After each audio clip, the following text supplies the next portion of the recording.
Guys, just like that. That's it. Success? Yep. Yeah. All right. So that would be your first cut, right? Three is a charm, huh? And from that first cut forms your very first facet, which is your largest facet, your table. That's going to be the top of our diamond. Okay? So you see these two pieces here?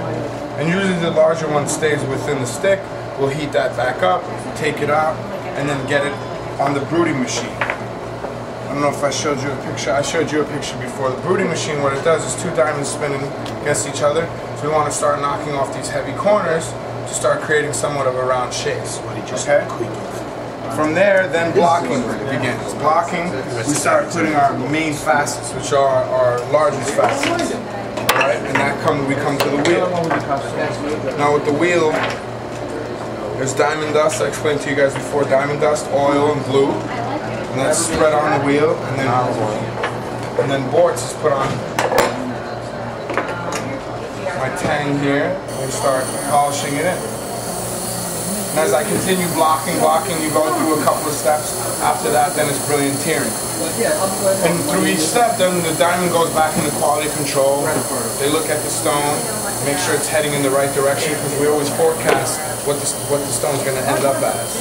From the original rock, we already know what size, the measurements, the color, the clarity, just by looking at that piece.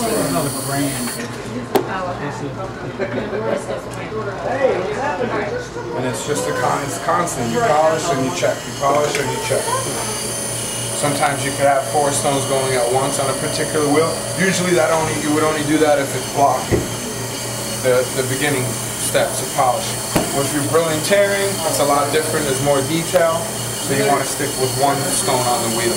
Well, this spin is about, what's it, 1700 RPM? This is all, yeah, this motor is also spinning at half the power. So it also takes a lot longer as well. The fusion is from 35 to 3700 RPM. This spins about 16, 17 now. Can you push too hard or too long? Yeah, I think it's too long. If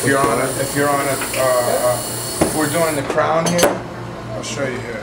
This particular dot is holding my stone upside down. Oh, I mean, right side up. So when I flip it, it'll be upside down. Okay, and that does the crown. So these small ones here. This big one here, that's called your bezel. That already forms when you do blocking, okay? Then how it gets smaller actually is by putting other facets. When you put your upper girdle facets, and then these little ones here are your star facets. Now those grow quickly. What I mean by grow, you actually see the facet become a facet. It gets bigger, it spreads out. That you have to constantly watch when doing, because they're smaller, they grow a lot faster. When cutting to ideal proportions, everything has to match its opposite side. That's the symmetry about it. Everything has to interact with each other. You can't have an ideal crown and a non-ideal pavilion and then end up with an ideal stone. Everything has to be the same, the whole thing. The pavilion, thank you. The pavilion, excuse me. Pavilion has to be ideal, the crown has to be ideal, the table has to be ideal, and it's all a mathematical formula so that we can bend light. When you have a stone that's too deep, light comes in, you lose it off to the bottom. When the stone's too shallow, you lose it off to the side. When a stone is ideal, it comes inside, light bends, and it comes back at you. That creates more brilliance, more bling, as the new nickname for it is, right? Bling bling. That's what I know it as. All right, there we go. That works. And that what the bling actually does, what the ideal performance actually does, is it makes the stone look bigger. It can look a color better and a clarity better, right next to a stone that's actually be bigger than it. You consider a carat like $1, right? 100 pennies. So if you have a non-ideal 1 carat and a .92 ideal cut, just 8 points different, the ideal cut that's smaller will look bigger than the 1 carat, and it could look up to 1 clarity better and one color better. Just by face, the naked eye. And that all has to do with what we call the make of the stone, how we polish our stones, the manufacturing process. And in a nutshell, that's pretty much how it's done. Nowadays, cleaving is no longer used. We have lasers to do that, to do our initial cut. So we have a machine that has a laser. And the stone is set up, it's held, and laser comes and cuts right through.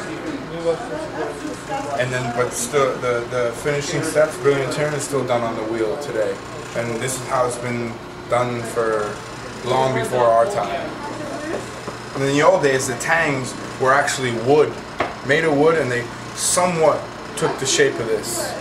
They didn't have a leverage gauge, and you know, a leverage over here, and all these twisting and turning nozzles, and making sure I'm level on the table. Also, on our factory, the tables are a lot bigger, a lot heavier. There's no vibration. The wheel's bigger, and there's also a vacuum that sucks the diamond dust in. So we're also not breathing that stuff in. Because from polishing all day, you'll have diamond dust. It wouldn't be a pretty thing to, if I'm working, you know, over years, that's going to affect my respiratory system. I wouldn't want that, especially, you know, 50 to 100 cutters working at once. So we try and take care of our polishers. Are they in New Jersey or in New York? Our facility is actually in Puerto Rico.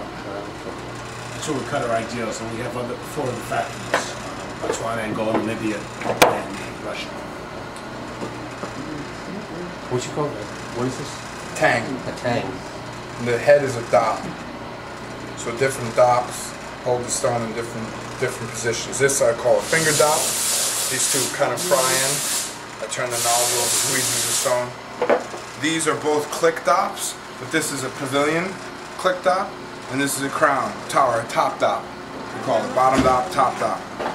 And what the dop, this is the actual dop, goes into the head, and this is a press pot, right?